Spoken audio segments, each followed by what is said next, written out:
கர்த்தரை தேடினால் கண்டடைவோம். நீங்கள் அவரோடு இருந்தார், அவர் உங்களோடு இருப்பார். இந்த வசனத்தை இதில் மிக முக்கியமான ஒரு பகுதி தான் நாம் இன்னைக்கு பார்க்க போகிறோம். அதில் கர்த்தரை தேடினால் நீங்கள் கண்டடைவீர்கள் என்று இருக்கிறது. கர்த்தரை தேடுகிற சூழ்நிலை ஏன் வருகிறது? ஆதியிலே தேவன் மனுஷனை உண்டாக்கி அவனோடு கூட உலாவும்படி அவர் விரும்பினார் என்று வேதத்தில் வாசிக்கிறோம். 3ஆம் அதிகாரம் ஆதியாகமத்தில். அப்புறம் மனுஷன் தேவனை விட்டு ரொம்ப தூரம் போயிட்டான்.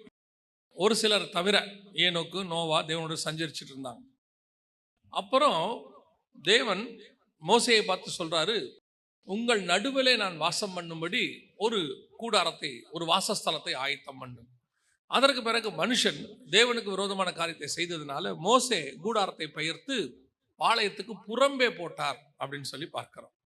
அதற்கு பிறகு இயேசு கிறிஸ்து ஆலயத்தில் அவர்கள் நடுவிலே உலாவிக் கொண்டிருந்தார் என்று யோவான் எழுதின சுவிசேஷத்தில் வாசிக்கிறோம். அவர்களோ அவரை தள்ளி கொண்டு போய் நகரத்திற்கு புறம்பே சிலுவையில் அறைந்து விட்டார்கள் என்று சொல்லி நாம் பார்க்கிறோம்.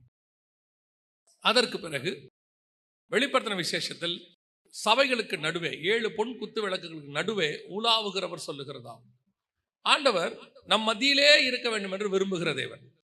நம் மத்தியில தான் அவர் இருக்கணும்னு ஆசைப்படுறார்.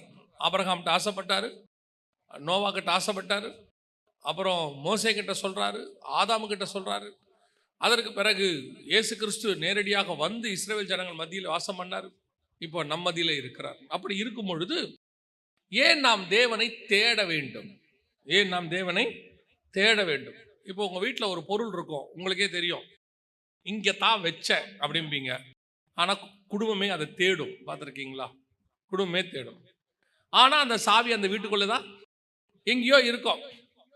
ஏன் அந்த சாவி முதல்ல நம்ம கண்ணுக்கு புலப்படலைன்னா, நம்ம எல்லாரும் சொல்லுவாங்க, இங்கே தான் இருந்துச்சு, எங்கன்னு தெரில. ஆக்சுவலாக அதோட அர்த்தம் என்னன்னா, அந்த சாவி மாற்றத்துக்குன்னு ஒரு இடம் இருக்குது தானே. ஒரு ஆணியில் ஒரு இடம் வச்சிருக்கோம் தானே, கதவுக்கு பின்னாடி முன்னாடி எங்கேயோ ஒரு இடத்துல. அந்த இடத்தில் அதை என்ன செய்யவே இல்லை, நாம மாட்டலை. அதான் நம்ம கிட்ட இருக்க பிரச்சனையே. எந்த ஒரு பொருளையும் சின்ன வயசுல பெரியவங்க வந்து நமக்கு ஒரு விஷயத்த சொல்லிக் கொடுப்பாங்க. என்ன சொல்லிக் கொடுப்பாங்க அப்படின்னு கேட்டா, எடுத்த பொருளை எடுத்த இடத்துல என்ன செய்யுங்க, வைக்கணும் பாங்க. வசனம் சொல்லுது, கர்த்தரை கண்டடையத்தக்க சமயத்தில் தேடுங்கள் என்று வசனம் சொல்லுது. இங்க நீங்கள் அவரை தேடினால் உங்களுக்கு வெளிப்படுவார். அப்படின்னா என்ன அர்த்தம்? அவர் இருக்கிறார், நம்ம கூட தான் இருக்கிறாரு.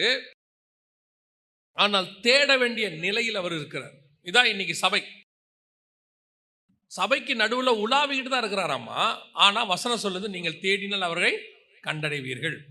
இன்னைக்கு சபை அவரை கண்டடைகிறதா, வெளிப்படுகிறாரா, சபைக்கு அவர் தெரிகிறாரா அப்படின்னு கேட்டா, நாம தேடுறதுல தான் இருக்குது பிரச்சனை. அதான் சொன்னேன், வச்ச இடத்துல நீங்க தேடாம எங்க தேடலாம் அது என்ன செய்யாது, கிடைக்காது. நீங்களே தான் ஒரு இடத்துல வச்சிருப்பீங்க, அர்ஜென்ட்டுக்கு கொண்டு போய் அந்த சாவியை கிச்சன்ல வச்சுட்டு அங்கேயே சமைச்சிருப்பீங்க. அப்புறம் மறந்துடுவீங்க. அப்புறமாக ஒரு 2-3 மணி நேரம் கழிச்சு சாவி வைக்கிற இடத்துல போய் தேடுவீங்க. இங்கே தானே இருக்கணும், காணோம். பெட்ரூம்ல பார்த்தோம், அங்க பார்த்தோம், இங்க பார்த்தோம். ஆனா அது இருக்குது எங்க இருக்குது? கிச்சன்ல இருக்குது. அதோட அர்த்தம் என்ன அப்படின்னு கேட்டா, நாம எங்க அவரை வச்சிருக்கோமோ, எங்க தொலைச்சோமோ அங்கதான் என்ன செய்யணும், தேடணும்.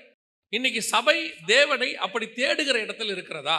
சபை தேவனை தேடுகிறதா? அதான் முக்கியம். இன்னைக்கு தேடுறவங்க ஒரு குரூப் இருக்காங்க, தேடாதவங்க ஒரு குரூப் இருக்கிறாங்க. சிலர்லாம் தேவனை தேடுறதே கிடையாது. அவங்க சபைக்கு வந்து போறது என்னமோ, அவங்க வாட்டுன்னு வரது, அவங்களுக்கு தேவன் இருக்கிறாரா இல்லையா அதை பத்திலாம் கவலை கிடையாது. ஆனா அவங்க சபை முறைமையை சரியா நிறைவேற்றிடுவாங்க. கேட்டு பாருங்க, நான் ஞாயிற்றுக்கிழமை ஆராதனைக்கு கரெக்டா போயிட்டேன், நான் தசமாங்காணிக்கெல்லாம் கொடுத்துட்டேன், சந்தா கட்டிட்டேன், ஒரு நாள் கூட மிஸ் பண்ண மாட்டேன், ரைட்டு. ஆனால் தேவன் உங்களுக்கு அங்க தென்பட்டாரா? தேவனை பார்த்தீங்களா? தேவனோட கூட என்கவுண்டர், தேவனோடு கூட ஏதாவது உங்களுக்கு ஒரு தொடர்பு இருந்துச்சா? உங்களை சந்திச்சாரா? அப்படின்னா இருக்காது.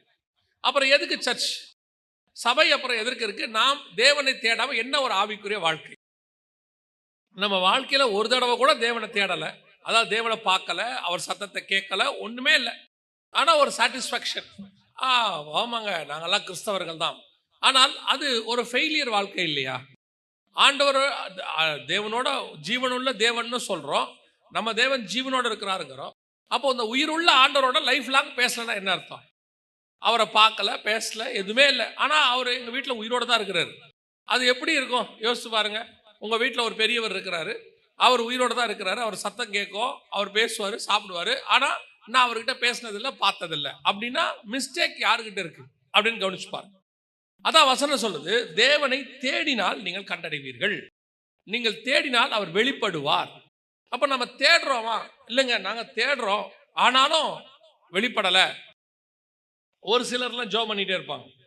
எங்கள் ஊழியக்காரங்க எங்களுக்கு சொன்னாங்க, அந்த காலத்தில் பரிசுத்த ஆவியின் அபிஷேகத்தை பெற்றுக்கொள்றதுக்கு 10 வருஷம் 15 வருஷம் வெயிட் பண்ணாங்களாம், காத்திருந்து பெற்றுக்கொண்டாங்களாம், அவங்க சொல்லியிருக்கிறாங்க. ஆனால் இப்போ அப்படி இல்லை. நம்ம கேட்டவொன்னு ஆவியானவர் என்ன செய்கிறாரு?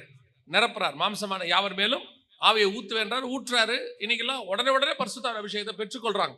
ஆனால் எங்கள் பரிசுத்தவான்கள் எங்களுக்கு சொல்லி கொடுத்தது என்னன்னு கேட்டிங்கன்னா, அந்த காலத்தில் நாங்கள் ரொம்ப நாள் காத்திருந்து பெற்றுக்கொள்ளணும் அப்படின்றாங்க.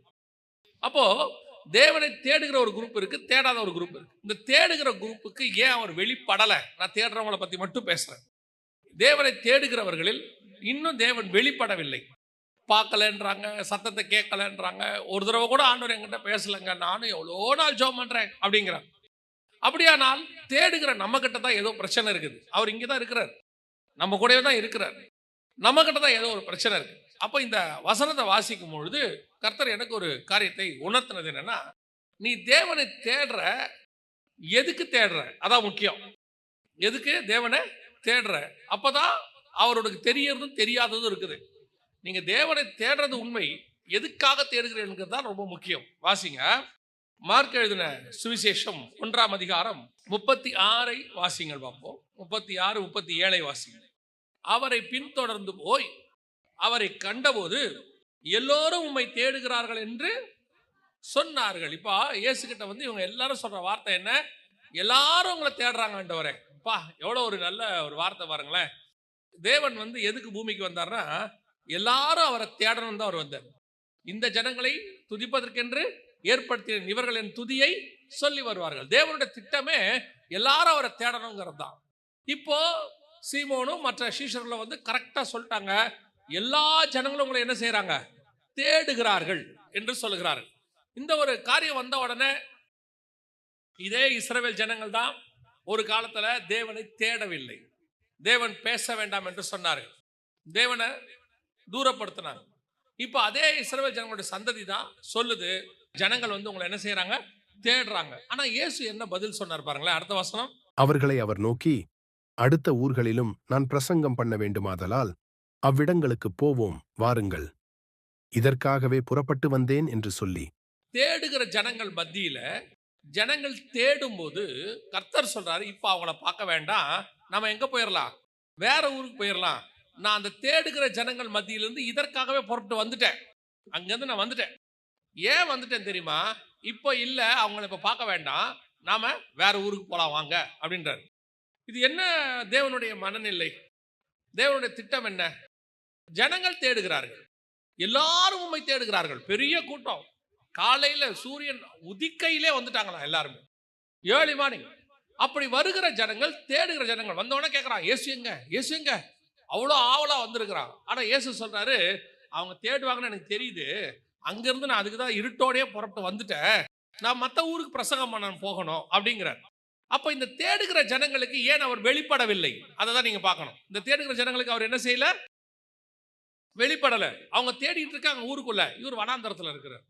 ஆனால் அவர்களுக்கு இவர் தன்னை வெளிப்படுத்தவில்லை, இவர் பாட்டு புறப்பட்டு போயிட்டே இருக்கிறார். என்ன காரணம் அப்படின்னு கேட்டா, அந்த ஜனங்கள் ஏன் தேடினார்கள்? அதான் கேள்வி. அந்த ஜனங்கள் ஏன் தேடினார்கள் அப்படின்னு சொன்னா 34வது வசனத்தை வாசி. பலவிதமான வியாதிகளினால் உபத்திரவப்பட்டிருந்த அநேகரை அவர் சுஸ்தமாக்கி அநேகம் பிசாசுகளையும் துரத்திவிட்டார். அந்த பிசாசுகள் தம்மை அறிந்திருந்தபடியால் அவைகள் பேசுகிறதற்கு அவர் இடங்கொடுக்கவில்லை. வியாதி பிசாசு எல்லாத்தையும் என்ன பண்ணிட்டாரு? சுகமாகிட்டார். முந்தின நாள் ராத்திரி வரைக்கும் இருட்டு, அதாவது சாயங்காலமாகி சூரியன் அஸ்தமிக்கிற வரைக்கும் இருக்கு அந்த இடத்துல வசனத்துல. இதே காரியங்கள் வந்து அந்த இடத்துல சொல்லப்பட்டிருக்கு, சூரியன் அஸ்தமிக்கிற வரைக்கும். அவ்வளோ தூரம் அற்புத அடையாளத்தெல்லாம் செஞ்சிட்டாரு. இப்ப ஜனங்கள் அதிகாலையில் மீண்டும் அவரை எதுக்கு தேடுறாங்கன்னா, அற்புத அடையாளங்களுக்காக தேடுகிறார்கள். எதுக்கு தேடுறாங்க? திருப்பியும் பிசாசு விரட்டப்பட்டவங்க அல்லது விரட்டப்பட வேண்டியவங்க, சுகமாக வேண்டியவங்க, இவ்வளோ பேரோ அவரை தேடி காலையிலே வந்துட்டாங்க. நைட்டோட நைட்டா செய்தி பரவிருச்சு, எல்லா பிசாசும் ஓடிருச்சு. வியாதியஸ்தர்கள் எல்லாம் சுகமாக்குறாங்க அப்படிங்கிற நியூஸ் எல்லா பக்கமும் பரவிடுச்சு. பரவின உடனே இயேசு காலையில இயேசு கிட்ட போனா இதெல்லாம் நடக்கும்னு சொல்லி திரளான கூட்டம் அங்கே வந்துருச்சு. ஆனால் இயேசுவோ அவர்கள் மத்தியிலிருந்து புறப்பட்டு போய்விட்டார். இல்ல அங்கிருந்து கிளம்பிட்டார். போயிட்டு சொல்றாரு, நீங்க வாங்க நம்ம வேற ஊருக்கு போலாம் அப்படிங்கிறார். இல்ல ஆண்டவரே, எல்லாரும் போய் தேடுகிறார்கள். அப்படின்னா என்ன அர்த்தம்?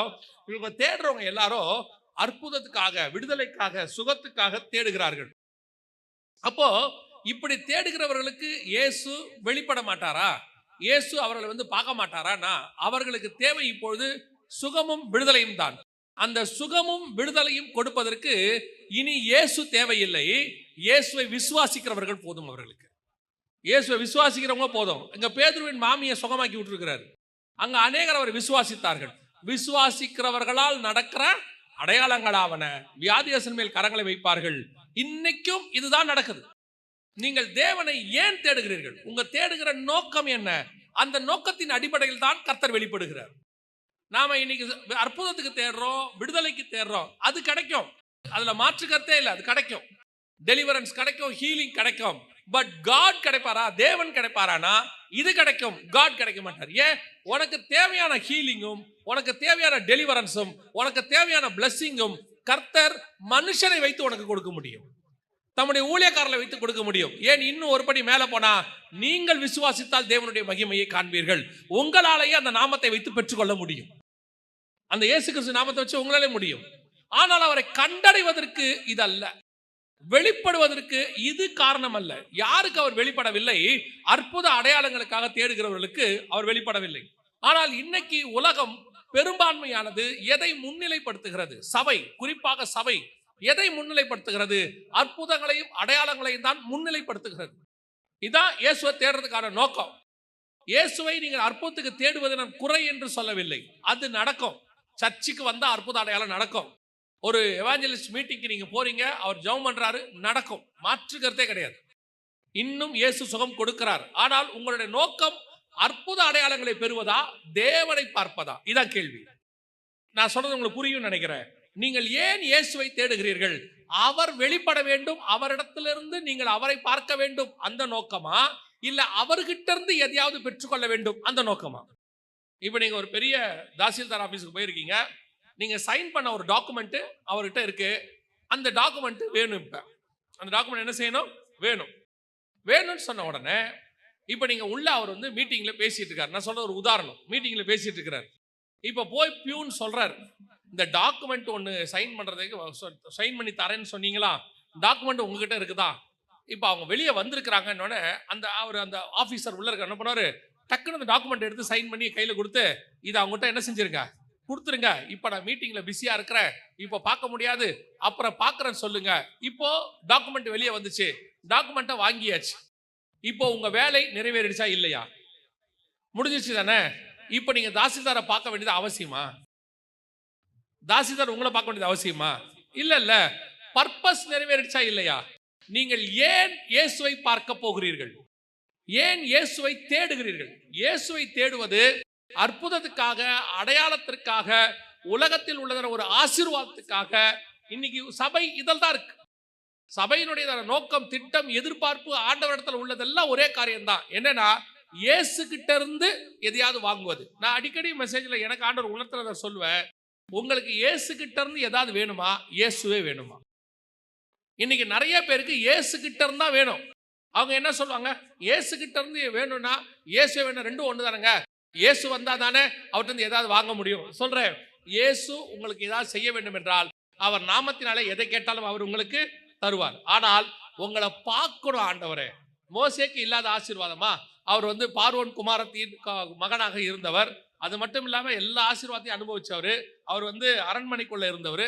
அப்படி இருந்ததான ஒரு மனுஷன். மோசே அந்த முச்செடியிலேயே மகிமையை பார்த்துட்டார்.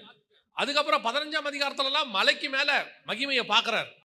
ஆனால் 32, 33ஆம் அதிகாரங்கள்ல திருப்பி ஆண்டவர்கிட்ட சொல்றாரு, நான் உம்முடைய மகிமையை பார்க்க வேண்டும். இன்னும் ஏப்பா இவ்வளோ மண்ணா வருது, அதெல்லாம் இருக்கட்டும் ஆண்டவரே, நான் மண்ணாக்காக உங்களை தேடலப்பா.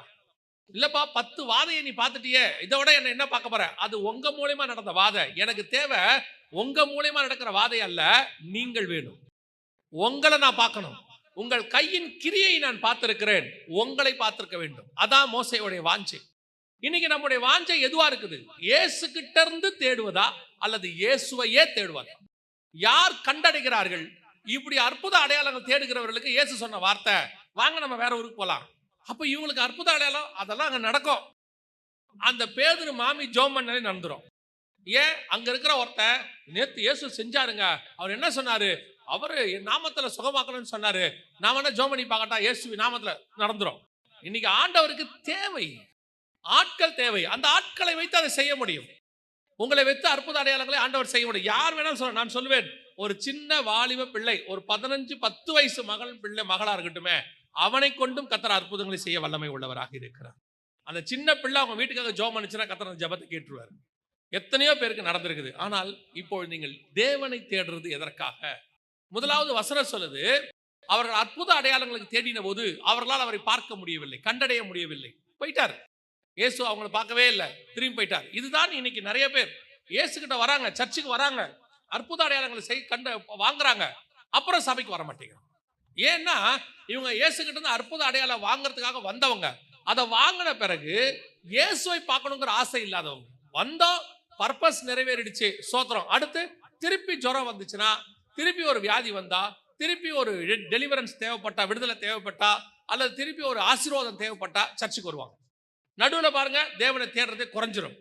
ஆனால் எல்லாவற்றையும் விட்டு ஒருத்த பின்பற்றினான்ல, எல்லாவற்றையும் விட்டு அவன் கேட்டான், நாங்கள் எங்கே போவோம், நாங்கள் எந்த இடத்துக்கு போவோம்?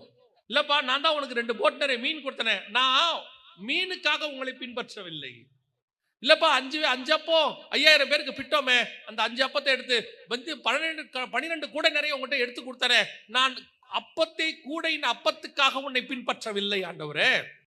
அப்புறம் இந்த சீமோன் பேதுரு வீட்டிலலாம் போய் நல்லா சாப்பிட்டோம், சீமோன் வீட்டில் ஒருத்தருக்கான், அவன் வீட்டில் போய் நல்லா சாப்பிட்டோமே, நல்லா விருந்து சாப்பிட்டோமே, ஐயோ நான் அதுக்காக உங்களை ஃபாலோ பண்ணல ஆண்டவரே.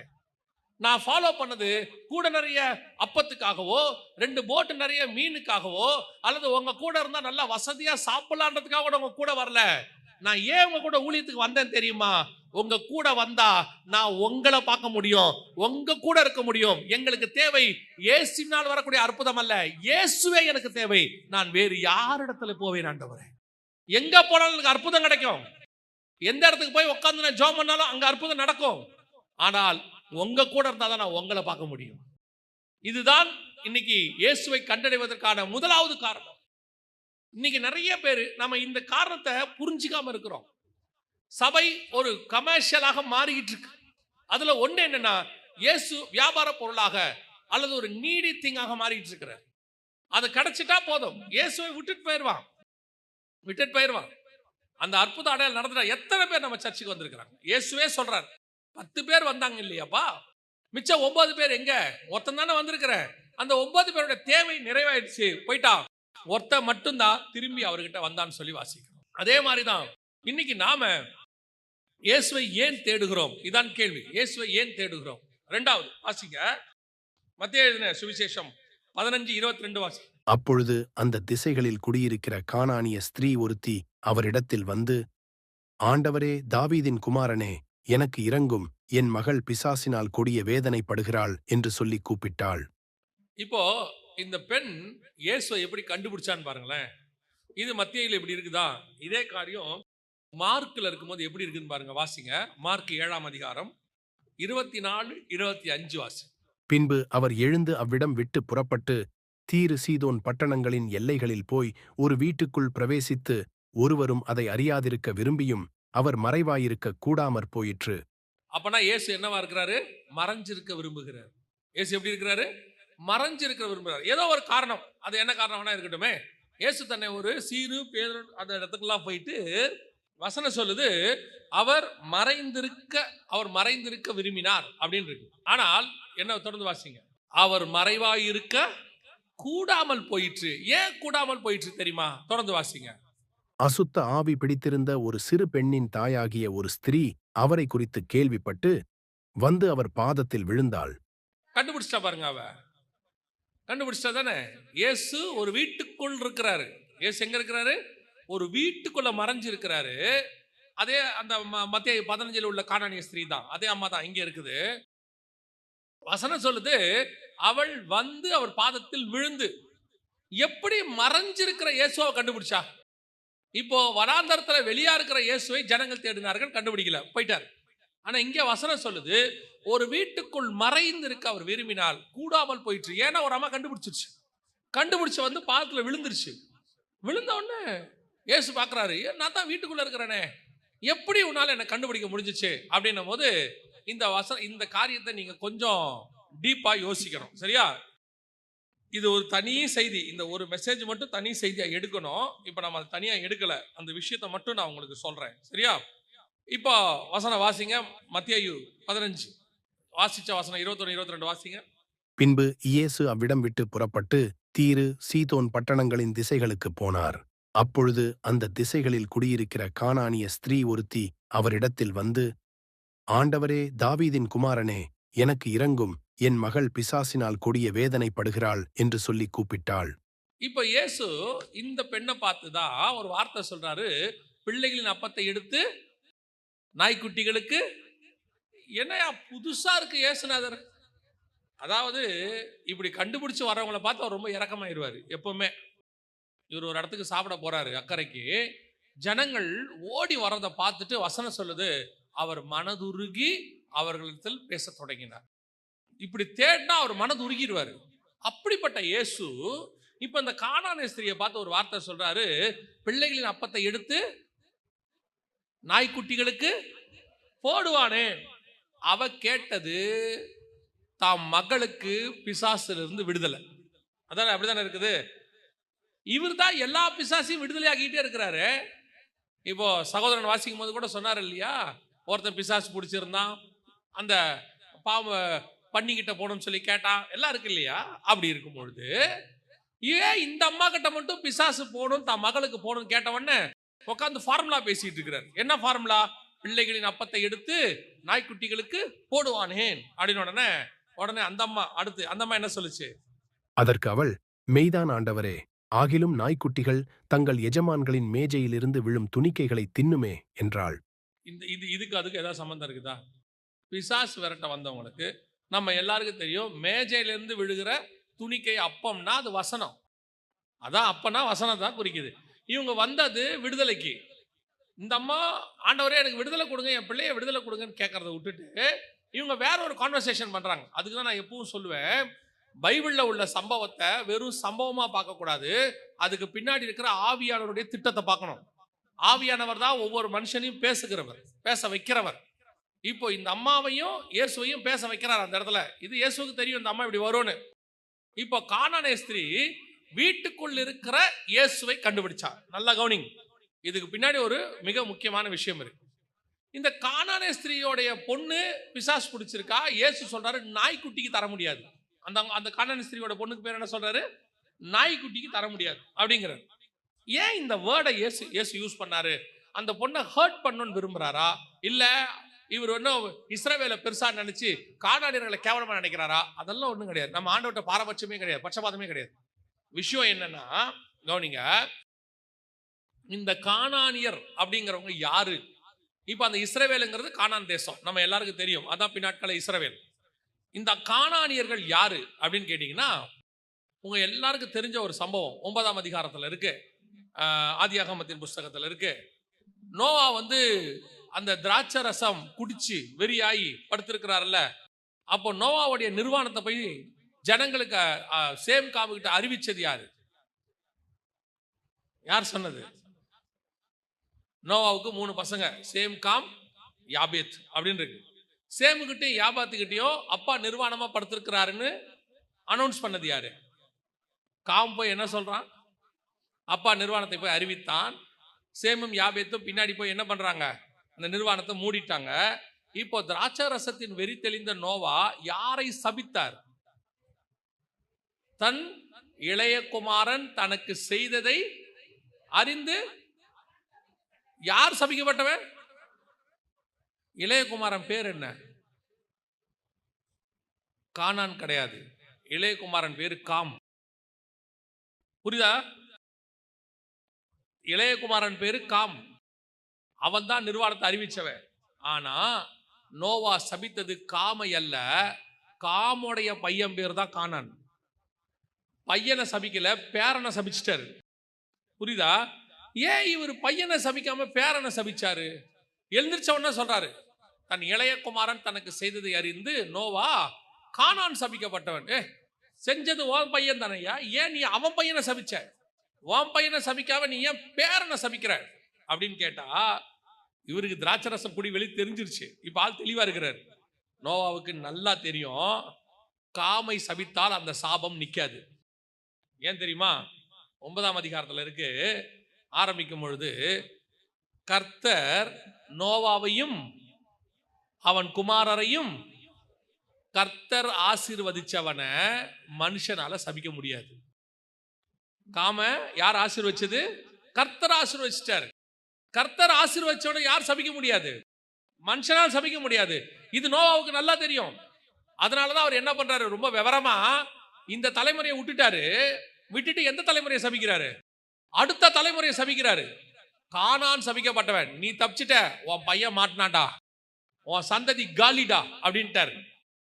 சரி, இப்போ காம் தப்பு செஞ்சான். ஆனா கானான் என்ன தப்பு செஞ்சான்? கானான் ஏதாவது தப்பு செஞ்சானா? இப்ப அவன் யார் தெரியுமா? அப்பாவுடைய பாவத்தை சுமக்கிற சந்ததி. கானான் சபிக்கப்பட்டவன். கானானுக்கு ஒரு வயசு வருது. கானான் எழுந்திருப்பார். ஒரு உதாரணத்துக்கு சொல்றேன், வாலிப வயசு வருது. வரும்போது பார்க்கறான், சாபம் நிக்குது. நம்முடைய பெரியப்பா பசங்களாம் நல்லா இருக்கிறானுங்க, சேம் யாபேத்தோட பசங்களாம் நல்லா இருக்கானுங்க, நான் மட்டும் இப்படி சபிக்கப்பட்டே கிடக்கிறேனே, தலைமுறையா சாபத்தை வாங்கிக்கிட்டே கிடக்கிறேனே, ஏன் எனக்கு மட்டும் சாபம் அப்படின்னா, உங்க அப்பா தப்பு செஞ்சாரு. ஒரு இடத்துல அவனுக்கு தோணும், எங்க அப்பா பண்ண தப்புக்கு நான் என்னடா செய்வேன். இப்போ உங்களுக்கு தோணுதா இல்லையா? நிறைய நேரத்தில் நம்ம என்ன செய்யறோம், எங்க அப்பா அம்மா பண்ண தப்பு என் தலையில வந்து விடிஞ்சிருச்சு சொல்றமா இல்லையா? பல நேரத்துல சொல்லுவோம், எங்க அப்பா அம்மா பண்ண தப்பு என் தலை மேல விடியுது. பல நேரத்துல கேட்கிறோம், அவங்க பண்ண தப்புக்கு நான் என்ன செய்வேன். அந்த கானானிய வம்சத்துல வந்தவதான் வந்து இப்ப இயேசுக்கு முன்னாடி நிக்கிறா. அந்த ஸ்திரீ வந்து நிக்கிறாங்க. இந்த அம்மா யாரு தெரியுமா? இப்ப அப்பாவுடைய பாவத்தை சுமக்கக்கூடியதான சந்ததி. கானானியர்கள் யாரு? அப்பாவுடைய பாவம். ஏன் இயேசு நாய்க்குட்டின்னு சொன்னார்னா அதுக்கும் அர்த்தம் இருக்கு.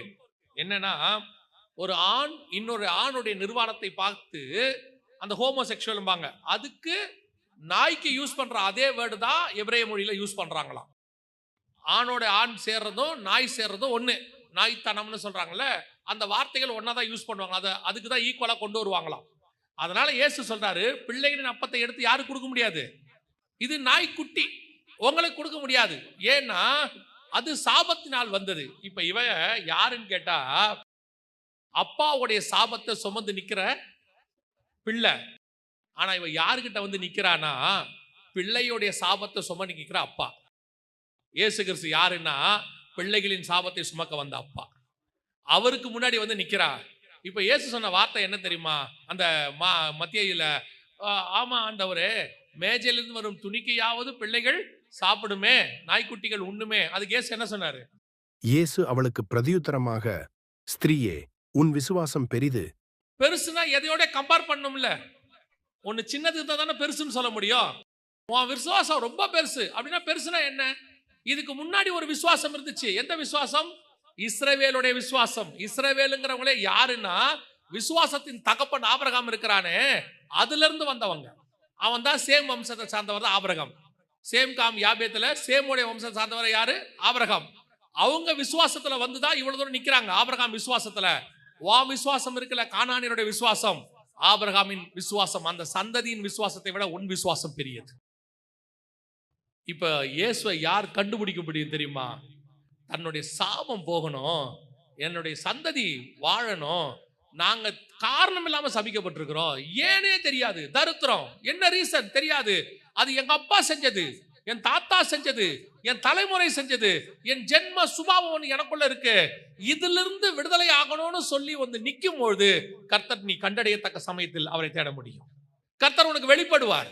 அவர் வீட்டுக்குள் மறைந்திருக்கிறார், ஆனால் அந்த ஸ்திரீக்கு அவர் வெளிப்பட்டார். தேடுங்கள், அவரை கண்டடைவீர்கள். எப்ப கண்டடைவீங்க தெரியுமா? நீ அற்புத அடையாளம் உலக ஆசீர்வாதத்துக்காக மட்டும் அவரை தேடுகிறதா இருந்தால் அதுக்கு அவர் தேவையில்லை. அவருடைய நாமம் போதும், அவருடைய கையெழுத்து போதும், அவர் பேர் போதும். ஆனால் அவரே உனக்கு வேணும். ஏன் தெரியுமா? ஆண்டவரே, நான் எங்க அப்பா பாவத்தை சுமந்துகிட்டு இருக்கிற சாபத்தை சுமக்கிறேன். நீங்க பிள்ளைகளின் சாபத்தை சுமக்க வந்த அப்பா, நீங்க என் சாபத்தை ஏற்றுக்கொண்டா அந்த சாபம் மாறும். ஆண்டவர் சொன்னாரு, உன் விசுவாசம் பெரியது. இதுதான் இயேசுவை நீங்கள் கண்டறிவதற்கு. எத்தனை பேருடைய வாழ்க்கையில யோசிச்சு பாருங்க, காரணமே இல்லாம குடும்ப நாசமா போயிட்டு இருக்கு. என்ன ரீசன் தெரியாது, நல்லா உழைப்பாங்க. நான் ஒரு சிலர்லாம் பார்த்திருக்கிறேன், அவங்க கிட்ட தனிப்பட்ட முறையில எதுவுமே இருக்காது, தப்பு. நல்லா உழைப்பாங்க, கஷ்டப்படுவாங்க, சம்பாதிப்பாங்க. ஆனா பொத்தல் பையில போன மாதிரி காசு போயிட்டு இருக்கும். ஏன்? கணவன் மனைவி 2 பேரும் வேலை செய்வாங்க, 2 பேரும் வேலை செய்வாங்க. பாத்தீங்கன்னா குடும்பம் காசு வரும் எல்லாருக்கும், ஆனா கரெக்டா இருக்கும். ஆனா 10 பைசா கையில நிக்காது. கடன் வாங்குற சூழ்நிலைக்கு போவாங்க. வாங்காதபடிக்கு ஜோமனி நமக்கே ஒரு இடத்துல என்ன ஃபெட்டப் ஆகும்.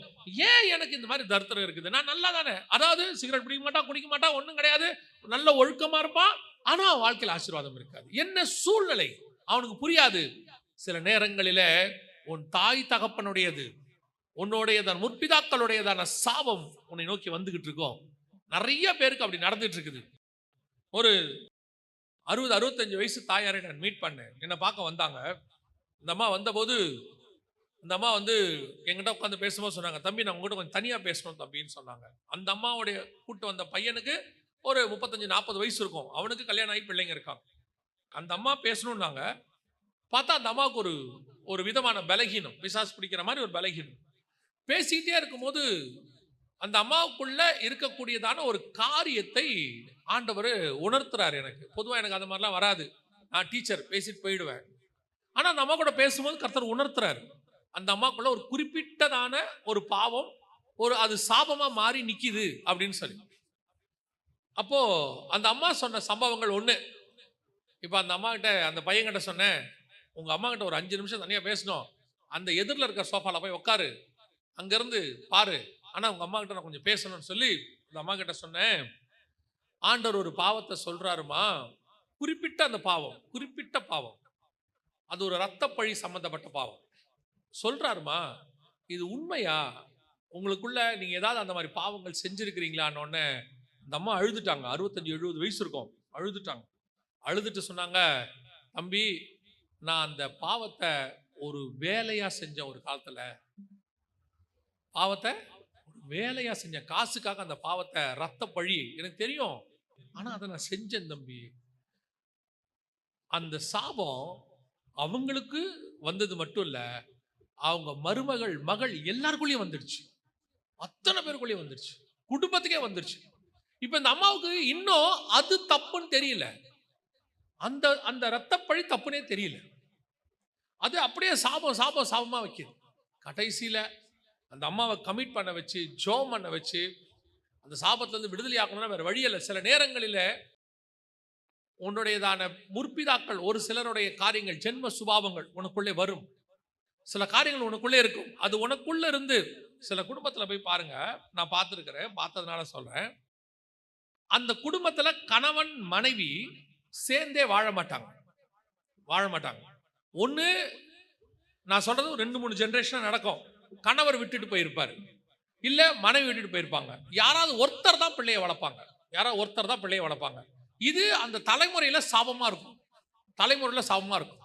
அப்படியே 2 தலைமுறை 3 தலைமுறையில் யாரை எடுத்துக்கிட்டாலும் கணவன் இருக்க மாட்டார், இல்ல மனைவி இருக்காது. ஒன்னு ஓடி போயிருப்பாங்க, இல்ல செத்து போயிருப்பாங்க, ஏதோ ஒண்ணு சிங்கிள் பேரண்டா தான் இருப்பாங்க. அந்த சாபத்தை எங்க உடைக்க முடியும்னு கேட்டீங்கன்னா, நீங்கள் இயேசுவை ஏற்றுக்கொண்ட பிறகு, இயேசு உங்க வாழ்க்கையில வந்த பிறகுதான் அந்த சாபம் உடையும். கணவனும் மனைவியுமாக நீங்கள் வாழுகிறது அப்பதான் நடக்கும். நான் நிறைய பேருடைய லைஃப்ல பார்த்திருக்கிறேன். இது நான் பார்த்த ஒரு எக்ஸாம்பிள். இந்த மாதிரி நிறைய இருக்கு, நிறைய முற்பிதாக்களுடைய சாபம் நிறைய இருக்கு.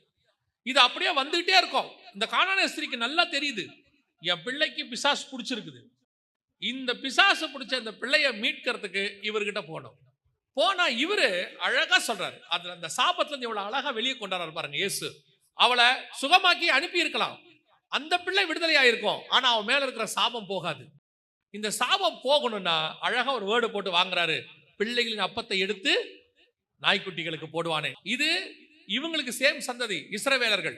இயேசு கிறிஸ்து இருக்கிறாரு, அந்த சந்ததிக்கான ஆசீர்வாதம். ஏன்னா அவன் வந்து அந்த துணியை போட்டு மூடினவன், அந்த நிர்வாணத்தை மூடினவனுடைய ஆசீர்வாதத்தை, நிர்வாணத்தை பார்த்தானே அந்த சந்ததிக்கு கொடுக்க முடியாது, அந்த நாய்க்குட்டிக்கு எப்படி போட முடியும் அப்படின்னு அந்த சாபத்தை எடுக்கிறதுக்கு தான் கேட்கிறேன். இயேசு கேட்டது எதுக்குன்னா, இந்த அம்மாவை சபிக்கிறதுக்கு இல்ல, எடுக்கிறதுக்கு. இப்ப இதுவா சொல்றா, கரெக்ட் தான் ஆண்டவரே, அந்த நிர்வாணத்தை மூடினானே ஒரு சந்ததி, அவன் மேஜையில இருந்து ஒண்ணு வேணான்னு போடுவான்ல, அதை கொடுங்க, அந்த ஆசீர்வாதத்துல எங்க சந்ததி பழிச்சிடும். அழகா இஸ்ரவேலர்கள் மேஜை மேல இருந்த அப்பத்தை, துணிக்கு அவங்க கீழே போடல, அப்பத்தையே தூக்கி போட்டாங்க, இயேசுவையே தூக்கி போட்டாங்க. இப்ப அந்த சந்ததி கானானியர்கள், புறஜாதியார், சாபத்தோட இருக்கிறவங்க, தலைமுறை தலைமுறையாய் சாபத்துல இருக்கிற உங்களுக்கும் எனக்கும் அந்த இயேசு கிடைச்சார். அன்னைக்கு அவன் தூக்கி போட்டது இயேசுவை, நமக்கு கிடைச்சது துணிக்கை இல்ல, அந்த அப்பமே நம்ம கைக்கு வந்துருச்சு. இயேசு அப்பத்தை எடுத்து பிட்டு, கொரிந்தியர் புறஜாதியார் நமக்கு எழுதுகிறாரு, அப்பத்தை எடுத்து பிட்டு, இதை வாங்கி புசியுங்கள், இது என்னுடைய சரீரமாய் இருக்கிறது. யோசிச்சு பாருங்களேன், எவ்வளவு பெரியதான விஷயத்தை எவ்வளவு அழகா கன்வே பண்றாரு. அந்த இயேசுவை தான் நீங்கள் கண்டடைய முடியும்.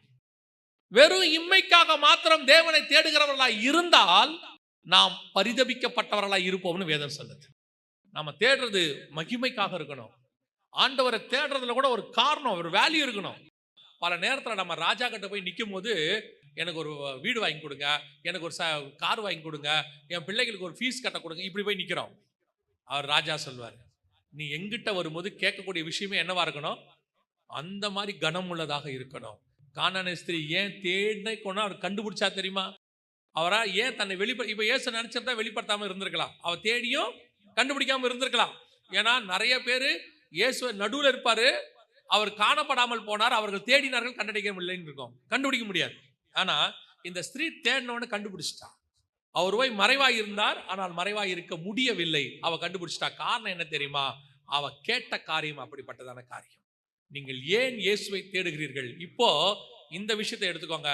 அவங்க தேடினது அற்புத அடையாளத்துக்கு, பேதுருவின் மாமி வீட்டுல.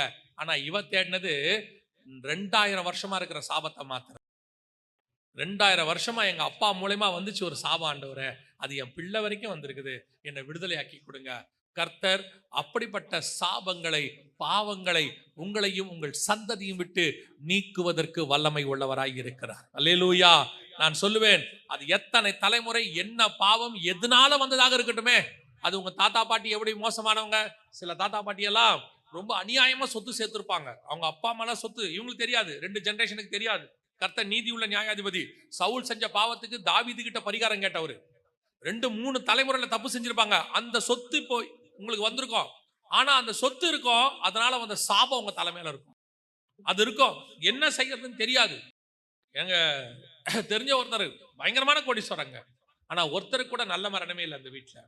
எல்லாமே ஏடகூடமான மரணம். ஒண்ணு அனாதைய செத்து கிடப்பாங்க, யாருமே தெரியாம பாடி நாத்த எடுத்து கிடக்கும், இல்லைன்னா யாருமே இல்லாம இருக்கும். ரொம்ப ஒரு என்ன பார்த்தா, ஆனா ஏக்கர் கணக்கில் வீடு இருக்கும், லட்சக்கணக்கில் பணம் இருக்கும், 100-200 சவரன் நகை இருக்கும், ஆனா ஆள் அனாதையா கிடக்கும், பார்க்க ஆள் இருக்காது. பெரிய ஆபீசரா இருந்திருப்பாங்க ஒரு காலத்துல, பயங்கரமா லஞ்சம் வாங்கியிருப்பாங்க, பார்த்தா ஒரு ரூம்குள்ள மருந்து எடுத்து கொடுக்க கூட ஆள் இருந்திருக்காது, தண்ணி வாயில ஊத்த ஆள் இருந்திருக்காது, ஒரு சாபம் கிடக்கும். அந்த அவங்க வாங்கின லஞ்ச பணத்துல படிச்ச பிள்ளைங்க இருக்கும், அந்த பிள்ளைங்களுக்கும் அந்த சாபம் அப்படியே வரும். அந்த சாபத்தை மாத்த யாரால முடியும் தெரியுமா? இயேசு கிறிஸ்து ஒருவரால் மட்டும்தான் முடியும். அவர் ஒருத்தர் தான் அதை மாற்றி அமைக்க வல்லமை உள்ளவராக இருக்கிறார். நீ அதுக்காகத்தான் அவரை தேடணும்.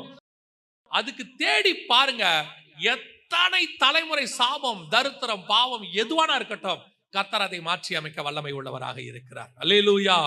கடைசியா இன்னும் ஒருத்தர் தேடினாங்க, அது சொல்லிட்டு முடிச்சிடறேன். யோவான் எழுதின சுவிசேஷம் 18ஆம் அதிகாரம் 4-5 வசனங்களை வாசி. இயேசு தமக்கு நேரிடப் போகிற எல்லாவற்றையும் அறிந்து எதிர்கொண்டு போய் அவர்களை நோக்கி, யாரை தேடுகிறீர்கள் என்றார். அவருக்கு அவர்கள் பிரதியுத்தரமாக, நசரேயனாகிய இயேசுவை தேடுகிறோம் என்றார்கள். அதற்கு இயேசு, நான் தான் என்றார். அவரை காட்டிக் கொடுத்த யூதாசும் அவர்களுடனே கூட நின்றான். இயேசுவை தேடுகிறோம் என்றார்கள். இவன் எதுக்கு தேடுறான்? முதல்ல தேடினவன் உலக பிரகாரமான ஆசீர்வாதம், விடுதலை, வியாதியிலிருந்து விடுதலை எல்லாமே. 2வது தேடினவ இம்மையில மறுமைக்குரியது, ஜென்ம சுபாவத்தும் பாவத்திலிருந்து சாபத்திலிருந்து விடுதலை ஆகிறது. ஆனா இப்ப இவன் தேடுறானே, போர் சேவகன், ரோம போர் சேவகன் கெத்செமனேல, இவன் எதுக்கு தேடுறான்? அவரை எதுக்கு தேடுறான்? சிலுவையில் இருந்து கொலை பண்றதுக்கு. இவனுக்கு வெளிப்படுறாரு பாருங்களேன். இவனுக்கு என்ன செய்யறாரு? வெளிப்படுறாரு. எனக்கு இந்த தேடுறவங்கள யார் யாரெல்லாம் தேடுறாங்கன்னு ஆவியானவர் உணர்த்திட்டே இருக்காரு. இந்த விஷயத்த சொல்றாரு. அவங்களும் இயேசுவை தேடினாங்க அப்படின்னு. எனக்கு இது ரெண்டும் தேடினாங்க பாசிட்டிவ், ரெண்டும் நியாயம், கரெக்ட். இவன் தேடுறதுல என்ன இருக்குது? இவன் தேடுறானே, இவன் ஒரு புறஜாதியான் காட்டி கொடுக்குறான், யூதாஸ் காட்டி கொடுக்குறான். அங்க இவரை பிடிக்க வராங்க. அப்போ ரோம போர் சேவகன் கேட்கிறான், யாரை தேடுகிறது? இவர் கேட்கிறாரு. அவர் கேட்கிறார், நசரேயனாகிய நாங்கள் இயேசுவை நாங்கள் தேடுகிறோம். இப்ப இவன் தேடுறதை எப்படி இது உள்ள கொண்டாடுறது? என்ன இருக்குது? ஒண்ணுமே புரியல அப்படின்னும் போது ஆண்டவர் சொன்னாரு, ஆவியானவர் உணர்த்தினாரு. இந்த வசனத்தை படிக்கும் போது, இவன் எதுக்கு தேடினா இயேசுவை? சிலுவையில் அரைஞ்சு கொல்றதுக்கு தேடினானாமா. இதே மாதிரி ஒரு கூட்டம், விசுவாச கூட்டம் இன்னும் இயேசுவை தேடுதாமா. இதே மாதிரி ஒரு கூட்டம் இன்னும் இயேசுவை சர்ச்சில் தேடுதாமா. அது எப்படி இயேசுவை திருப்பி இயேசுவை போய் சிலுவையில் அறையது? வாசிங்க, எபிரேயர் நிருபம் 6ஆம் அதிகாரம், எபிரேயர் 6, 4, 5, 6 வசனங்களை வாசி. ஏனெனில் ஒரு தரம் பிரகாசிப்பிக்கப்பட்டும் பரம ஈவை ருசி பார்த்தும் பரிசுத்த ஆவியை பெற்றும் தேவனுடைய நல்வார்த்தையையும் இனிவரும் உலகத்தின் பெலன்களையும் ருசி பார்த்தும் மறுதலித்து போனவர்கள் தேவனுடைய குமாரனை தாங்களே மறுபடியும் சிலுவையில் அறைந்து அவமானப்படுத்துகிறபடியால் மனந்திரும்புதற்கேதுவாய் அவர்களை மறுபடியும் புதுப்பிக்கிறது கூடாத காரியம். தாங்களே இயேசுவை மறுபடியும் சிலுவையில் அறைந்து, இவெல்லாம் யாருங்கிறான் தெரியுமா அந்த வசனத்தை? அப்புறம் தான் உட்காந்து இந்த 6ஆம் அதிகாரத்தை வாசிச்ச போது, அந்த 6ஆம் அதிகாரம் வந்து ஸ்டார்ட் அதுல இல்ல, ஆகையால்னு ஆரம்பிக்குது. 6ஆம் அதிகாரம் எங்க ஆரம்பிக்குதுன்னா 5ஆம் அதிகாரத்தில் ஆரம்பிக்குது. 5ஆம் அதிகாரத்தில் ஆரம்பிச்சாதான் அன்றியும் அப்படின்னு ஆரம்பிக்குது புதுசா. இது எதை பத்தி சொல்லுது? 5, 6 அதிகாரம் எதை பத்தி சொல்லுது அப்படின்னு கேட்டீங்கன்னா, இயேசு கிறிஸ்துவை இவனுக்கு தெரியும். அபிஷேகம் பெற்றாச்சு, ஞானசனம் எடுத்தாச்சு, ரட்சிக்கப்பட்டாச்சு, எல்லாம் ஓகே, ஃபைன், எல்லாம் தெரிஞ்சிருச்சு. ஆனா இவன் யாராமா? பூரணமாகாதவனாமா. இவன் யாரு? கிறிஸ்துவுக்குள்ள பூரணமாகாதவன். வாசிங்க 2வது வசனம் வாசிங்க, 6:2. ஸ்நானங்களுக்கடுத்த உபதேசம், கைகளை வைக்குதல், மரித்தோரின் உயிர்த்தெழுதல், நித்திய நியாய தீர்ப்பு என்பவைகளாகிய அஸ்திபாரத்தை மறுபடியும் போடாமல் பூரணராகும்படி கடந்து போவோமாக. இவங்க எல்லாம் யாருன்னா, சத்தியம்லாம் தெரியும், சர்ச்சில் உட்காந்துருக்க என்ன தெரியும்? சத்தியம்லாம் தெரியும். ஆனா பூரணராக மாட்டான். இவன் பூரணராகணும்னு விரும்ப மாட்டான். வரோம் போறோம், கேட்டு பாருங்க, ஞானசனம் எடுத்துட்டியா? 10 வருஷத்துக்கு முன்னாடி எடுத்துட்டேன். பரிசுத்த அபிஷேகம், நானும் ஞானசனம் எடுத்த 3வது நாளே அபிஷேகம் பெற்றேன். அந்நிய பாஷை அதெல்லாம் நல்லா வரும். அப்புறம் ரட்சிப்பு அதெல்லாம் இருக்கு. அப்புறம் ஊழியம் அதெல்லாம் சும்மா எங்க சர்ச்சில் ஏதாவது சொல்லும் போது நானும் வந்து போயிட்டே இருப்பேன். ஆனா ஆவிக்குரிய வாழ்க்கை எடுத்து தனிப்பட்ட முறையில வீட்லயோ அவன் பர்சனல் லைஃபோ எடுத்து பார்த்தீங்கன்னா, அவனுக்கு பூரணர் ஆகணுங்கிற எண்ணமே இருக்காது. Self satisfied. ஒரு சில காரியங்களில் மீண்டும் மீண்டும் கிறிஸ்துவை மறுதலிக்கிற சுபாவம், விட்டு போயிட்டே இருப்பான். இன்னைக்கு ஒரு குரூப் என்ன பிரசங்கம் பண்ணுது அல்லது என்ன ஆலோசனை கொடுக்குதுன்னா, இந்த மாதிரி சூழ்நிலையில நீ போய் சொல்லிக்கலாம். அப்படின்னா ரிச்சர்ட் உம்பராண்டுக்கு என்ன தேவையில்லை? படும் வேதனையில் அப்படி தேவையே இல்லை. குடிக்கும் போது ஐயா எனக்கு இயேசுவை தெரியாதுங்க, வேலை முடிஞ்சு. அப்போ உங்க பார்வையில பேதுரு யாரு? ஞானவான், அறிவாளி, சூப்பரா சொல்லி வேலைக்கார மட்டும் தப்பிச்சிட்டாருல்ல. அப்புறம் ஏன் மறுதலிச்சான்னு பைபிள் சொல்லுது? நான் கேட்கறது புரியுதா? இப்போ நீங்க ஒரு இடத்துக்கு போறீங்க, உங்களை கையில பைபிள் இருக்குதா இல்லையான்னு கேட்கறாங்க. இப்போ நீங்க பைபிள் வச்சிருக்கிறீங்க, இருக்குன்னு சொன்னா உங்களை பிடிச்சி அடிப்பான். இப்ப இல்லைன்னு சொல்லிட்டு பைபிள் எடுத்துட்டு போனா நீங்க அறிவாளி, அப்படிதானே? ஆமாவா இல்லையா? அது எப்படி கரெக்ட் ஆகும்? இதுதான் பூரணர் ஆகாத சுபாவம். இதுக்கு பேர் என்னது? பூரணர் ஆகாத சுபாவம். உங்களுடையதான மாம்சம் என்ன சொல்லி கொடுக்குது? சூழ்நிலைக்கு ஏற்ற மாதிரி ஒரு பொய்ய சொல்லி அட்ஜஸ்ட் பண்ணி ஓடிடுப்பா. அப்புறம் இதெல்லாம் ஆண்டவருக்கு தெரியும். ஆனா பைபிள் சொல்லுது, அப்படின்னா எலியா ஏசபேலுக்கிட்ட பொய் சொல்லிட்டு போயிடலாமே. சீஷர்கள் எல்லா இடத்துலயும் பொய் சொல்லி இருக்கலாமே. இத்தனை ரத்த சாட்சி தேவையே இல்லையே. அத்தனை ரத்த சாட்சியும் ஒரே ஒரு சின்ன பொய்ய சொன்னா வேலை முடிச்சேன். அப்பனா என்ன அர்த்தம்? இவர்கள் எல்லாரும் இந்த உபதேசம் ஃபாலோ பண்ணுவாங்க. ஒரு இடம் வரும்போது அப்படி மறுதலிச்சுட்டு போயிடுவாங்க. அப்புறம் போய் மன்னிப்பு கேட்டுப்பாங்க, பேதுரு மாதிரி. ஆனா பேதுரு உண்மையிலே மனம் கசிந்து அழுதான். இவெல்லாம் அதையே பிராக்டிக்கலா எடுத்துக்கிட்டு ஆளை காட்டா, ஆமாமா எனக்கு இயேசுவை தெரியாது, ஆண்டவரே சோத்திரம் தெரியாம சொல்லிட்டு மன்னிச்சுங்க. அப்ப இதுக்கு பேர் என்ன? இதுதான் பூரணர் ஆகாத சுபாவம். இப்படி கடந்து போகுதல். அதான் அவர் சொல்றாரு, மறுதலித்து போனவர்கள் மறுபடியும் அவரை சிலுவையில் அறைகிறபடினால். இவெல்லாம் யார் தெரியுமா? இயேசுவை சிலுவையில் அறையத்துக்கு தேடுறவனுக்கு சமானம். அதைத்தான் சொல்றாரு ஆண்டவர். அவன் தேடினானே, அவன் சிலுவையில் அறையத்துக்கு தேடினான்ல, இப்படிப்பட்ட சுபாவம் அவன் தேடுறான்ல, இவனும் அவனும் ஒண்ணுதானாமா. என்ன மறுதலிக்கிறவங்க யாரு? சிலுவையில் அறைகிறவர்கள் அப்படின்னு இருக்குது. அப்ப சிலுவையில் அறைகிறவன் யாரு? இயேசுவை மறுதலிக்கிறவன். இன்னைக்கு அப்படிதான் போயிட்டு இருக்குது. யோசித்து பாருங்க, பைபிள் அப்படிதான் சொல்லுது. இன்னைக்கு கிறிஸ்துவின் நிமித்தம் பொய் சொல்லி சாட்சி சொல்ல வேண்டிய அவசியம் கிடையாது. இன்னொரு குரூப் இருக்குது, பொய் சாட்சி சொல்லுவாங்க. ஒரு பரிசுத்தவான், அவர் நினைச்சு நான் ரொம்ப சந்தோஷப்பட்டேன். ஒரு 4 பரிசுத்தவான்கள் கிராமத்துக்கு போயிருக்கிறாங்க, சுவிசேஷம் சொல்றதுக்கு போயிருக்கிறாங்க. 4 பேருமே அதுக்கப்புறம் பெரிய ஊழியக்காரங்க போயிருக்கிறாங்க. போன உடனே அந்த கிராம ஊழியெல்லாம் முடிச்சுட்டு சாயங்காலம் ஒரு வீட்டுல கூட்டம். அதுல அப்போ ஒரு பரிசுத்தவான் ஏஞ்சி என்ன பண்றாரு, அந்த ஜனங்களுக்காக பேசுறார். பேசும்போது, இன்னைக்கு காலையிலிருந்து மாலை வரை ஊழியத்திலே கர்த்தர் பெரிய காரியங்களை செய்தார், அநேகரை விடுதலை ஆக்கினார் அப்படின்னு இன்னொரு பரிசுத்தவான் கூட உட்கார்ந்தவர் எழுந்திருச்சு, இவன் போய் சொல்றான், ஒருத்தர் கூட சுகமாகல, நாங்க விதைச்சிருக்கோம் சொல்லிட்டு ஏன்டா பொய் சாட்சி சொல்ற, உண்மையை பேசுறான் அப்படின்ட்டு உட்காந்துட்டார். ஆனா அந்த பரிசுத்தவானும் ஏன்டா இப்படி சொன்னேன்னு கேட்கல, அப்படி சிரிச்சுட்டு, சரி ஆமா நான் உங்களுடைய விசுவாசத்துக்காக சொன்னேன், கிறிஸ்துவுக்காக பொய் சாட்சி சொல்ல வேண்டிய அவசியம் இல்ல, மறுதலிக்க வேண்டிய அவசியம் இல்லை, பொய் சொல்ல வேண்டிய அவசியம் இல்லை, உள்ளதை உள்ளதென்று சொல்லுங்கள். இன்னைக்கு ஒரு கூட்டம் இப்படி மறுதலிக்கிற கூட்டம், சிலுவையில் அறைகிற கூட்டம். அதைத்தான் எபிரேயர் 6 சொல்லுது, சிலுவையில் அறைகிற கூட்டம். ஒருவேளை இப்ப நீங்க பூரணர் ஆகாம, இன்னொரு குரூப் இருக்கு, பூரணர் ஆகாம சர்ச்சுக்குள்ள இருப்பான், ஆண்டவரை தேடுவான், ஆனா பூரணர் ஆகவே மாட்டான்.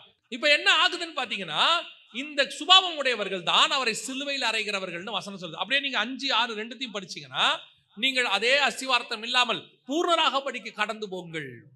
இன்னும் நமக்குள்ள இன்னும் பூரணராகாத சுபாவம், தெரிஞ்சு செய்யறவங்க, நான் சொல்றது தெரியாம செய்யறவங்க இல்ல. சில நேரத்துல சில பாவம் நமக்கு என்ன செய்யாது, தெரியாது. பவுல் சொல்றாரு, நியாய பிரமாணம் என்று ஒன்று இல்லாவிட்டால் எனக்கு பாவம் இன்னதென்றே தெரிந்திருக்காதுன்றார். அந்த மாதிரி யாராவது நமக்கு சொன்னாதான் அது பாவம் தெரியும், தெரியாம செஞ்சுக்கிட்டே இருப்போம், அது வேற.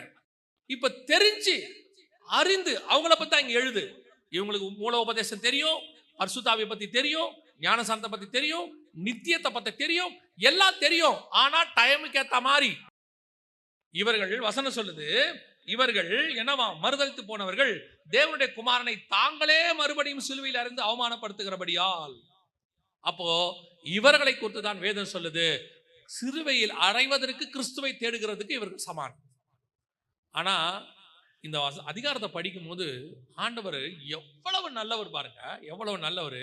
இவனை கைவிடணும்னு அவர் நினைக்கல. திருப்பி இன்னொரு வார்த்தையை கீழே எழுதுறாரு, வாசிங்க.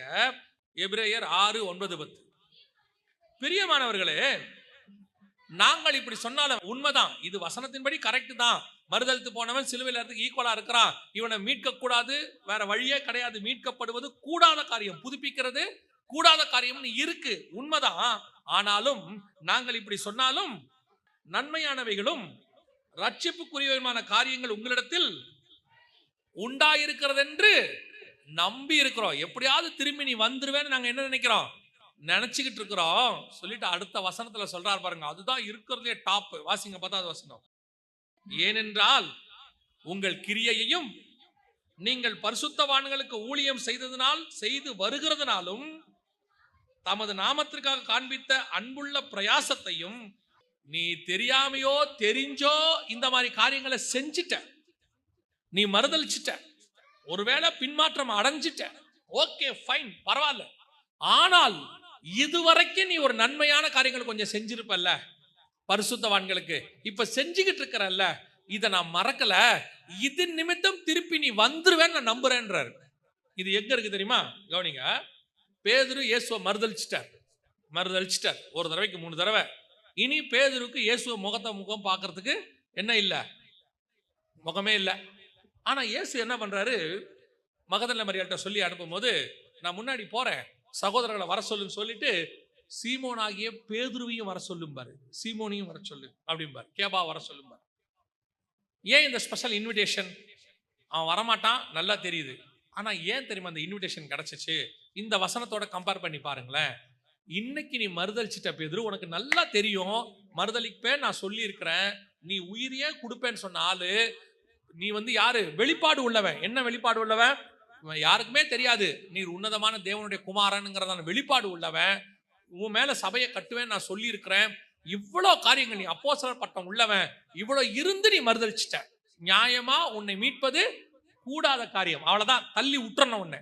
ஆனால் நீ எனக்காக இந்த 3 வருஷம் ஊழியம் பண்ணி இருக்கிறியே, மீனெல்லாம் விட்டுட்டு வந்துட்டியே, உன் குடும்பத்தை விட்டுட்டு என் பின்னாடியே வந்தியே, காடோ மலையோ வனாந்திரமோ நான் எங்கெங்கெல்லாம் போனா என் பின்னாடியே வந்தியே, வாட் எவர் இட் இஸ், இந்த 3 வருஷம் நீ செய்ததை நான் மறக்கிறதுக்கு அநீதி உள்ளவர்கள் அல்ல. அதை நான் நினைச்சிருக்கிறேன். மீண்டும் உன்னை புதுப்பிக்க விரும்புகிறேன். அந்த தேவன் தான் இந்த வாக்குத்தத்தத்தை உங்களுக்கும் எனக்கும் கொடுக்கிறார். அல்லேலூயா. ஒருவேளை இதுவரைக்கும் நீங்க தேவனை விட்டு மறுதலிச்சு அல்லது தேவனை ஒரு இடத்துல ஏதாவது பண்ணிட்டு அந்த இடத்துல உங்க சுயநலத்தை யூஸ் பண்ணி அல்லது அக்கிரமான காரியம்னு தெரிஞ்சும் செய்து கர்த்தருக்கு முன்பாக நீங்க இந்த மாதிரி காரியங்கள்லாம் செஞ்சிருந்தீங்கனாலும் கர்த்தர் இன்னைக்கு உங்களுக்கு வாக்கு கொடுக்கிறாரு, அதை விட்டுட்டு வந்துரு. இன்னும் ஒரு விசை உன்னை கர்த்தர் மீட்க விரும்புகிறார். இன்னும் ஒரு விசை கர்த்தர் உங்களை காப்பாற்ற விரும்புகிறார். மறுதலித்தவனை மீட்பது புதுப்பிப்பது கூடாத காரியம்தான். ஆனாலும் ஆண்டவர் சொல்றாரு, இதுவரைக்கும் நீ செய்த கிரியைகளை நான் மறக்கல, உன்னை மீண்டும் நான் தூக்கி எடுக்க விரும்புகிறேன். அல்லேலூயா. பல நேரத்துல நாம தேவனுடைய வார்த்தைக்கு கீழ்ப்படியாம போய் மறுதலிச்சு ஆண்டவருக்கு விரோதமா எவ்வளவு காரியத்தை செஞ்சு என்னென்ன காரியங்கள் செஞ்சிருந்தாலும் கர்த்தர் சொல்றாரு, உன்னை நான் திருப்பி மீட்க விரும்புகிறேன். ஏன் தெரியுமா? இவ்வளோ செஞ்சாலும் நீ எனக்குன்னு கொஞ்சம் நல்லது செஞ்சிருக்கல. நம்ம பொறுத்தவரை நமக்கும் அவருக்கும் இதாங்க டிஃபரன்ஸு. நம்ம என்ன செய்வோம் தெரியுமா? நமக்கு நிறைய பேர் நல்லது செஞ்சிருப்பாங்க, ஒரு கெட்டது செஞ்சாங்கன்னா அதை வச்சுட்டு அந்த ஆளை தூக்கிடுவோம் இல்லையா? நான் என்ன சொல்றேன், நம்ம சுபாவம் இதுங்கிறேன், அதான் இயற்கை. இப்போ நம்மளுமே அப்படித்தான் பாருங்களேன். இந்த நான் மெசேஜில் எனக்கு ஆண்டவர் சொன்னார், யோபுவின் மனைவி எவ்வளோ நல்லது செஞ்சுருக்கிறாங்க, 10 குழந்தை பெற்றெடுத்துருக்கிறாங்க. அதுக்கப்புறம் யோபு உடம்புக்கு பருக்களால் மூடி தலையிலேருந்து கால் வரைக்கும் ஆகி அந்த உடம்பெல்லாம் கண்டிப்பாக அந்த பருவோடைய தழும்புகள்லாம் இருக்கும். அதே யோபுவோட அந்த அம்மா இருந்திருக்கு கடைசி வரைக்கும், விட்டுட்டு போவே இல்லை பாருங்க. எல்லாரும் போயினாலும் அந்த அம்மா என்ன செய்யல, போகவே இல்லை. அந்த அம்மா தான் இருந்துச்சு கூட. அதுக்கப்புறம் 10 குழந்தை பிறந்துச்சு, கூட இருந்துச்சு, எல்லாம் இருந்துச்சு. அவ்வளோ நல்ல குணம் அந்த அம்மா கிட்ட இருக்கு. ஆனா நம்ம எதை பத்தி பேசுறோம்? அந்த அம்மா பேசுற ஒரே ஒரு வார்த்தை தான், தேவனை தூஷித்து ஜீவனை விடும். ஆனா அதுக்கு முன்னாடி அந்த அம்மா செஞ்சது மறந்து போச்சு, அதுக்கு பின்னாடி அந்த அம்மா செஞ்சதும் மறந்து போச்சு. இதான் நம்ம சுபாவம். இப்ப பாருங்க, எல்லாரும் எடுத்து பாருங்க, தாவீது என்ன பண்ணாரு? தாவீது யாரு சொல்லுங்க? தாவீது என்ன வேலை பார்த்தாரு? அவர் ஆடு மேய்ச்சது ஒரு 15 வருஷமா இருக்கும். ராஜாவா இருந்தது ஒரு 50 வருஷம். 30 வயசுல ராஜாவார், 40 வருஷம், 30 வயசுல ராஜாவானாரு, செத்தது 70. நீங்க ஏன் அவர் ராஜாவானதையே சொல்ல மாட்டீங்க? எல்லாம் ஏன் ஆடு மேய்ச்சாருங்கிறீங்க? சுபாவம் புரியுதா? நம்ம மைண்ட் எப்பவுமே ஒரு ஆளை மட்டம் தட்டுறதுலே தான் இருக்கும். அவர் 30 வருஷம் ஆடு மேய்ச்சாரு, 40 வருஷம் ராஜாவா இருந்தார். நம்ம ராஜான்னு சொல்லவே மாட்டோம் பாருங்க. மீகால் பாருங்க, அவனுடைய எல்லா நல்ல குணத்தையும் விட்டுருவாங்க, டான்ஸ் ஆனதை பிடிச்சிட்டாங்க. அந்த மாதிரி தான் நிறைய பேரு அந்த ஒரு குறைய பிடிச்சிப்பாங்க. ஆனா நம்ம தேவன் என்ன சொல்றாரு? உங்ககிட்ட நிறைய குறை இருக்கு, ஆனா நீ ஒரு நல்லது செஞ்ச பத்தியா, அதை நினைச்சு நான் இன்னும் உன்னை விடாம வச்சிருக்கிறேன். அது நிமித்தம் நான் உன்னை இன்னும் பார்த்துக்கிறேன். அது நிமித்தம் உன்னை மீண்டும் அழைப்பு கொடுக்கிறேன், மீண்டும் உன்னை புதுப்பிக்க விரும்புகிறேன். இதுதான் ஆண்டவர் எனக்கு சொல்லி கொடுத்தார். யார் ஏதாவது செஞ்சாங்கனாலும் ஆண்டவர் சொல்வாரு, அவங்களை திருப்பி தூக்கி எடுக்கிற வேலையை பாரு. கீழே போட்டு மிதிக்கிறது எல்லாராலையும் செய்ய முடியும், ஆனா தூக்கி எடுக்கிறது தேவ பிள்ளைகளால் மட்டும்தான் முடியும். உலகம் உன்னை போட்டு நசுக்கும், உலகம் உன்னை ஒழிக்கணும்னு நினைக்கும், தேவ பிள்ளையால மட்டும்தான் உன்னை காப்பாற்றணும்னு நினைக்க முடியும். அல்லேலூயா. அப்ப இன்னொரு கூட்டம் இயேசுவை ஏன் தேடுதுன்னா, சிலுவையில் அறைவதற்கு. நீங்களும் நானும் அப்படிப்பட்ட கூட்டமா இருக்கக்கூடாது. நீங்களும் நானும் பேதுருவின் மாமி வீட்டில் தேடின கூட்டமா இருக்கக்கூடாது. நீங்களும் நானும் கானானே ஸ்திரீயை போல எங்களுக்காக மீட்பின் காரியத்துக்காக கர்த்தரை தேடக்கூடியதாக இருக்க வேண்டும். அல்லேலூயா. நாம் ஜெபிக்க போகிறோம். எந்திரிக்கலாமா நம்ம எல்லாம் தேவ சமூகத்துல? இன்னைக்கு நம்மோடு கூட அநேக காரியங்களை இடைப்பட்டு இருக்கிறார். நீ கர்த்தரை தேடுகிறவர்களில் யாரை போல் கர்த்தரை தேடுகிறீர்கள்? இம்மைக்காக தேடுகிறீர்களா, அல்லது தீமையான காரியங்களை வச்சுக்கிட்டு மனம் திரும்புதல் இல்லாம, பூர்ணராகுதல் இல்லாம,